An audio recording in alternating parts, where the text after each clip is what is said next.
Hi hello నమస్తే. స్వాతంత్ర్య వేడుకలు జరుపుకుంటున్న వేళ 2018 ఆగస్టు 15న ఎర్రకోటపై ప్రధాని మోదీ తన ప్రసంగంలో చేసిన మిషన్ గగన్యాన్ ప్రస్తావన దేశవ్యాప్తంగా ఆసక్తిని రేపింది.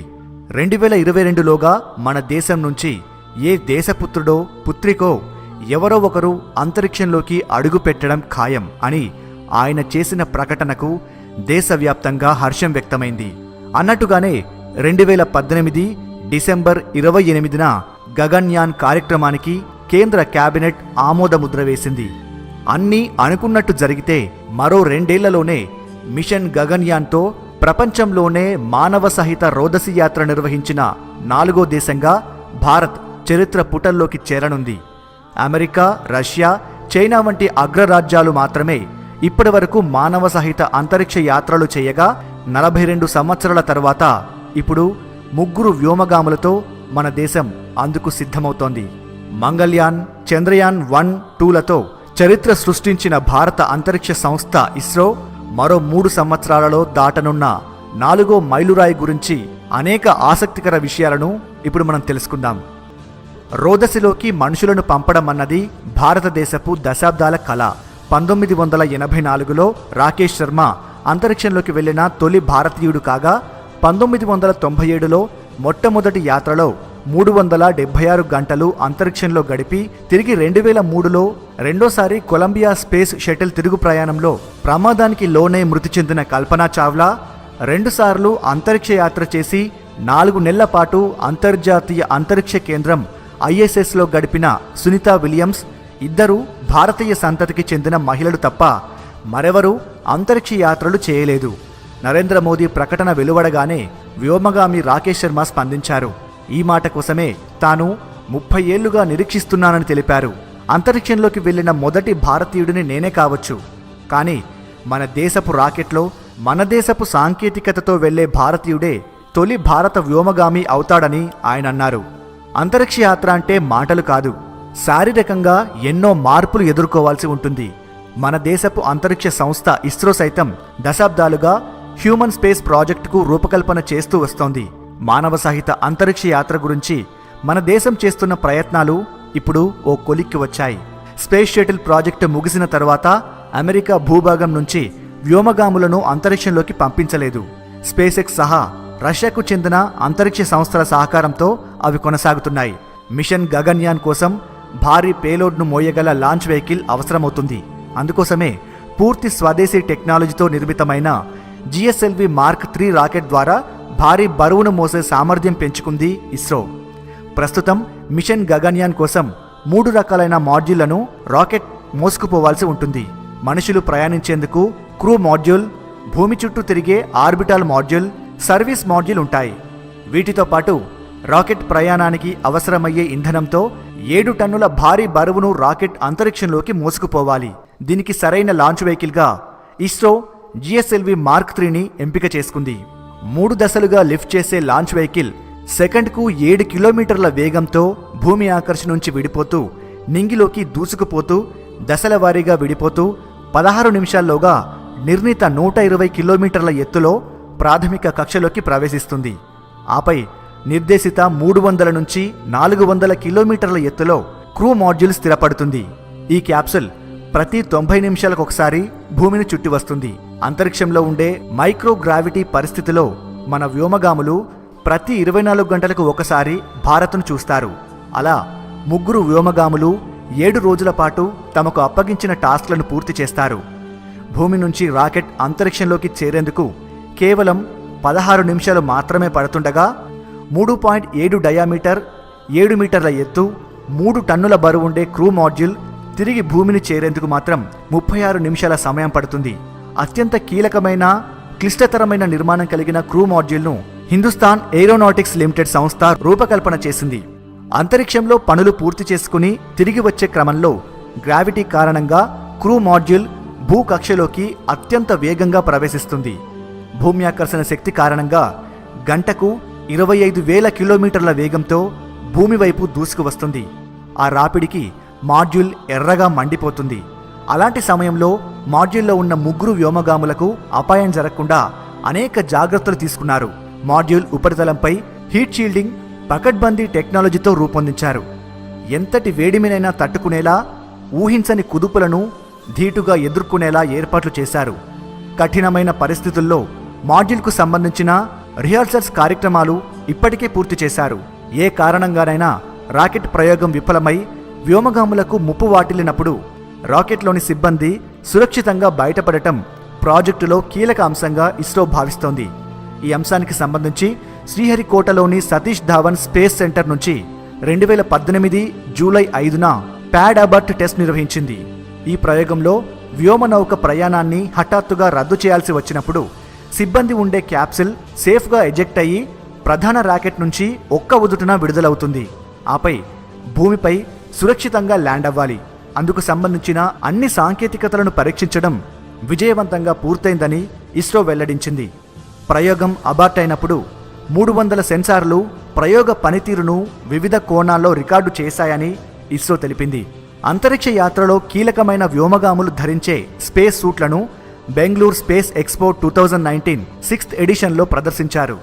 ఆరెంజ్ కలర్లో ఉండే వీటిని తిరువనంతపురంలోని విక్రమ్ సారాభాయ్ స్పేస్ సెంటర్లో అభివృద్ధి పరిచారు. ఈ అత్యాధునిక స్పేస్ సూట్లో అనేక టెక్నాలజీలుంటాయి. పైగా అత్యవసర పరిస్థితుల్లో ప్రాణాల్ని కాపాడే ఆక్సిజన్ సిలిండర్ను కూడా ఏర్పాటు చేశారు. అవసరమైన సమయంలో వ్యోమగామికి గంటపాటు ఆక్సిజన్ అందగలుగుతుంది. క్రూ మాడ్యూల్లో ఉండే వ్యోమగాములు భూకేంద్రంతో ఎప్పటికప్పుడు టచ్లో ఉండాలి. అందుకోసం అంతరిక్షంలోని మన ఉపగ్రహాలు భూమిపైన ఉండే కమాండ్ కంట్రోల్తో కనెక్ట్ అయ్యేందుకు క్రూ మాడ్యూల్లో అన్ని ఏర్పాట్లు ఉన్నాయి. భూమికి తిరిగి వచ్చే సమయంలో గ్రావిటీ ఫోర్స్ను తట్టుకుంటుందా లేదా అన్నది నిర్ధారించుకునేందుకు క్రూ మాడ్యూల్ అట్మాస్ఫియరిక్ రీఎంట్రీ ఎక్స్పెరిమెంట్ను ఇస్రో ఇప్పటికే పరీక్షించి చూసింది. వ్యోమగాములను క్షేమంగా భూమికి చేర్చే ప్రక్రియగా దీన్ని చెబుతారు. అంతేకాదు, మానవ సహిత అంతరిక్ష ప్రయోగంలో కీలకమైన క్రూ ఎస్కేప్ సిస్టమ్ విషయంలోనూ రిహార్సల్స్ పూర్తయింది. తిరుగు ప్రయాణంలో మాడ్యూల్ ల్యాండింగ్ విషయానికి వస్తే ఓ అంచనా మేరకు అరేబియా మహాసముద్రం, గుజరాత్లోని అహ్మదాబాద్ లేదా బే ఆఫ్ బెంగాల్లో వ్యోమగాములు ఉండే మాడ్యూల్ పారాషూట్ల సహాయంతో ల్యాండింగ్ అయ్యే అవకాశాలున్నాయి. గగన్యాన్ ప్రయోగంలో పాల్గొనబోయే 3 వ్యోమగాముల ప్రాణరక్షణకు సంబంధించి భద్రతా ఏర్పాట్లు కట్టుదిట్టంగా ఉండనున్నాయి. వారికి ఏ రకంగానూ హాని జరగకుండా ఉండేలా ప్రయోగం డిజైన్ చేయబడుతున్నట్టు ఇస్రో చైర్మన్ శివన్ వెల్లడించారు. ఈ సందర్భంగా మిషన్ గగన్యాన్ ప్రాజెక్టు విషయంలో మనకు ఫ్రెంచ్ స్పేస్ ఏజెన్సీ సీనియస్ సపోర్ట్ చేయనుంది. అంతరిక్షంలో వ్యోమగాములకు అవసరమయ్యే వివిధ రంగాలలో ఈ సంస్థ తమ సహకారం అందించనుంది. Space medicine, astronaut health monitoring, radiation నుంచి రక్షణ, లైఫ్ సపోర్ట్ లాంటి ముఖ్యమైన విషయంలో సీనియస్ హెల్ప్ చేయనుందని శివన్ తెలిపారు. అంతరిక్షంలోకి 3 మనుషులు ప్రయాణించి తిరిగి భూమికి చేరుకోవడమే మిషన్ గగన్యాన్ ప్రయోగం. భారత అంతరిక్ష పరిశోధన సంస్థ ఇస్రోలో మహిళా శాస్త్రవేత్తలు పోషించే పాత్ర మరువలేనిది. గతంలో మంగళ్యాన్ విషయంలో అద్భుతమైన విజయం సాధించారు. ఇప్పుడు గగన్యాన్ ప్రాజెక్టు బాధ్యతలను తిరువనంతపురంలోని విక్రమ్ సారాభాయ్ అంతరిక్ష కేంద్రంలో డిప్యూటీ డైరెక్టర్గా పనిచేస్తున్న విఆర్ లలితాంబిక అనే సీనియర్ మహిళా శాస్త్రవేత్తకు అప్పగించడం విశేషం. టెక్నాలజీ రంగంలోనే కాదు, అడ్మినిస్ట్రేషన్ విషయంలోనూ సీనియర్ శాస్త్రవేత్త లలితాంబికకు అపారమైన అనుభవం ఉంది. ప్రపంచవ్యాప్తంగా ప్రశంసలు అందుకున్న ఒకేసారి 104 ఉపగ్రహాల ప్రయోగంలో కీలకంగా వ్యవహరించిన శాస్త్రవేత్తల బృందానికి లలితాంబిక నాయకత్వం వహించారు. లలితాంబికతో పాటు మరో మహిళ కూడా ప్రాజెక్టులో పనిచేస్తున్నారు. ఆమె టీకే అనురాధ. ఆమె ఉపగ్రహ సమాచార వ్యవస్థ కార్యక్రమాన్ని లీడ్ చేస్తున్నారు. నిజానికి గగన్యాన్ ఆపరేషన్ అన్నది ఆషామాషీ ప్రయోగం కాదు. ఈ ఒక్క ప్రాజెక్టు కోసమే దేశవ్యాప్తంగా 15,000 మంది కార్మికులు, ఇంజనీర్లు, శాస్త్రజ్ఞులు, ఇండియన్ ఎయిర్ ఫోర్స్, డిఆర్డీఓ లాంటి 100 సంస్థలు పనిచేస్తున్నాయి. అందులో ఒక ఇస్రోకు సంబంధించి 861 మంది ఉద్యోగులు పనిచేస్తున్నారు. భారత్ ప్రతిష్టాత్మకంగా చేపట్టిన గగన్యాన్ ప్రాజెక్టులో మొత్తం 3 వ్యోమగాములుంటారు. మానవ సహిత రోదసి యాత్రలో పాల్గొనబోయే 3 వ్యోమగాముల కోసం భారత వైమానిక దళం మొదటి దశ ఎంపిక పనులు పూర్తి చేసింది. ఎంపికైన పైలట్లపై బెంగళూరులో రకరకాల పరీక్షలు నిర్వహించారు. వీరిలో అన్ని రకాలుగా అర్హులైన వారిలో ప్రాథమికంగా 6గురిని ఎంపిక చేస్తారు.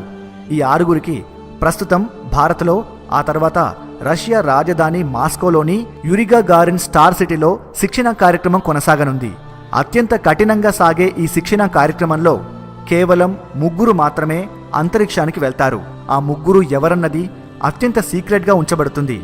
మిషన్ గగన్యాన్ ప్రయోగంతో అనేక కొత్త విషయాలు, కొత్త పేర్లు వెలుగు చూడనున్నాయి.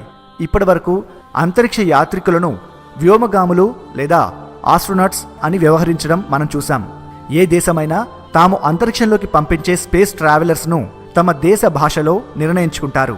ఉదాహరణకు 1961 ఏప్రిల్ 12న అంతరిక్షంలోకి ప్రయాణించిన సోవియట్ వ్యోమగామి యూరీ గగారిన్ను రష్యన్ భాషలో కాస్మోనట్ అని వ్యవహరించారు.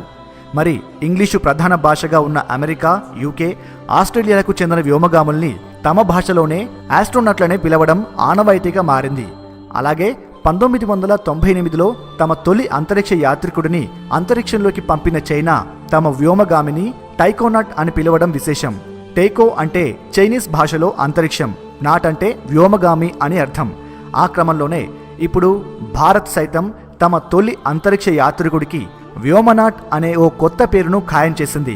మన దేశపు అంతరిక్ష ప్రయాణికుడిని ఇకపై వ్యోమనాట్ అని పిలవాలని చెబుతోంది. భారత పౌరసత్వం కలిగి ఉండి భారత రాకెట్లో ప్రయాణించే ఏ భారతీయ అంతరిక్ష యాత్రికుడినైనా ఇకపై వ్యోమనాట్ అని వ్యవహరించబడతారు. ఎంతో రిస్క్తో కూడుకున్న మ్యాన్డ్ మిషన్ ప్రాజెక్టు కోసం భారత ప్రభుత్వం 10,000 కోట్ల రూపాయలు ఖర్చు చేయనున్నట్టు భారత కమ్యూనికేషన్స్ అండ్ ఇన్ఫర్మేషన్ శాఖ మంత్రి రవిశంకర్ ప్రసాద్ వెల్లడించారు. ఇదే సందర్భంలో union minister for atomic energy and space Jitendra Singh సైతం గగన్యాన్ మిషన్ గురించి కీలక ప్రకటన చేశారు. ఇప్పటికే అనేక విజయాలను సొంతం చేసుకున్న ఇస్రోకు ఆర్థిక వనరుల విషయంలో కొదవలేదు. ఇస్రో ఇప్పటికే మానవ సహిత యాత్రకు అవసరమైన అన్ని సాంకేతికతలు ఉన్నప్పటికీ నిర్వహించాల్సిన పరీక్షలు, పనులు చాలానే ఉన్నాయి. మొన్నటి చంద్రయాన్ 2లో ఏర్పడిన అనుకోని అవాంతరం నేపథ్యంలో మరింత కట్టుదిట్టమైన ఏర్పాట్లు పూర్తి చేసుకోవాల్సిన అవసరం ఉంది. ఇందుకోసం ప్రయోగానికి ముందు 2 మానవరహిత అంతరిక్ష యాత్రలుంటాయి. 2020 డిసెంబర్లో మొదటిది, 2021 జూలైలో రెండో ప్రయోగం జరుగుతాయని ఇస్రో ప్రకటించింది. దాంతోపాటు మరో 3 అంతరిక్ష రికవరీ క్యాప్సూల్ ప్రయోగాలు, మానవరహిత డమ్మీ రాకెట్ ప్రయోగాలను నిర్వహించాల్సి ఉంది. ఆ తరువాతే 2021 డిసెంబర్లో మానవ సహిత అంతరిక్ష యాత్ర జరగనుంది. వాటన్నింటికీ దశల వారీగా విడతలుగా రూపొందించుకున్న ప్రణాళికల్ని ఇస్రో ఒక్కొక్కటిగా పూర్తి చేస్తోంది. అకుంఠిత దీక్షతో పనిచేసే ఇస్రో ఉద్యోగులు అన్నింటిలోనూ అనుకూల ఫలితాలను అందుకుంటూ 2022లో జరగబోయే ప్రయోగం ఎప్పుడెప్పుడా అని ఎదురుచూస్తున్నారు. ఇటీవలి చంద్రయాన్ 2 ప్రాజెక్టులో విక్రమ్ ల్యాండర్ వైఫల్యాల ప్రభావం మిషన్ గగన్యాన్పై ఉండదని డాక్టర్ శివన్ తెలిపారు. అనుకున్న షెడ్యూల్ ప్రకారం వచ్చే ఏడాది డిసెంబర్ నాటికి గగన్యాన్ రాకెట్ ప్రయోగం నిర్వహిస్తామని, భారత్ తన సొంత రాకెట్లో 3 భారత వ్యోమగాములను పంపించి తీరుతుందని విశ్వాసం వ్యక్తం చేశారు. ఇప్పుడు తమ దృష్టంతా గగన్యాన్ పైనే ఉందని తెలిపారు.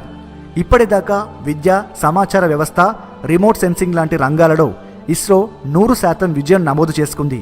ఇప్పుడిప్పుడే ఇంటర్స్టెల్లార్ రంగంలోకి ప్రవేశిస్తోంది. అందులో భాగంగానే మంగళ్యాన్, చంద్రయాన్ 1, 2 లాంటి బృహత్తర ప్రాజెక్టులను నమోదు చేసుకుంది. మరో 40 నెలల్లోనే మానవ సహిత వ్యోమనౌక ప్రయోగంతో మరో అరుదైన మైలురాయిని దాటేందుకు ఎప్పుడెప్పుడా అని దేశం యావత్తు 1000 కళ్ళతో ఎదురుచూస్తోంది.